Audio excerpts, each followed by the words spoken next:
কালচে পিচের সড়ক ধারণ করেছে লালচে বর্ণ, কারণ রাস্তা পেরোচ্ছে লক্ষ কোটি লাল কাঁকড়া। অস্ট্রেলিয়ার পশ্চিম উপকূলে ক্রিসমাস আইল্যান্ডের ঠিক মধ্যিখানে পিলপিল করে এগিয়ে চলছে কাঁকড়ার সারি। প্রজননে এই সময়টা গুরুত্বপূর্ণ বলে সঙ্গীর খোঁজে দ্বীপ থেকে সমুদ্রের পথে এই যাত্রা, যা চলবে বেশ কিছুদিন। ইন্দোনেশিয়ার জাভা দ্বীপের কাছে অবস্থিত ক্রিসমাস আইল্যান্ডে অনিন্দ সুন্দর এমন দৃশ্যের দেখা মেলে প্রতি গ্রীষ্মে।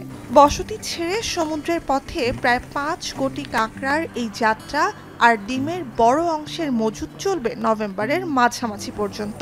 মাসখানেক পর দেখা যাবে কাঁকড়াদের দ্বিতীয় যাত্রা।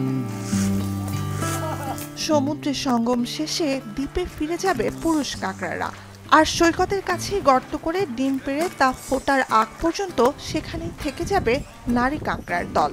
নতুন বছরে সন্তানদের নিয়ে ঘরে ফিরবে মা কাঁকড়া। মানুষের তৈরি পথ ধরে সমুদ্রে যাতায়াতে কাঁকড়াদের যেন কোনো অসুবিধা না হয় তা নিশ্চিতে দ্বীপের বুকে বসানো হয়েছে বিশেষ সেতু। মাত্র 1000-2 মানুষের বসতি এই দ্বীপের অনন্য বৈচিত্র্য প্রায় 10 কোটি লাল কাঁকড়া। কাঁকড়াদের চলাচলের রাস্তা এড়িয়ে চলতে বার্তা প্রচার চলে স্থানীয় বেতারে। নুজহাত কামাল, এখন বিশ্ব।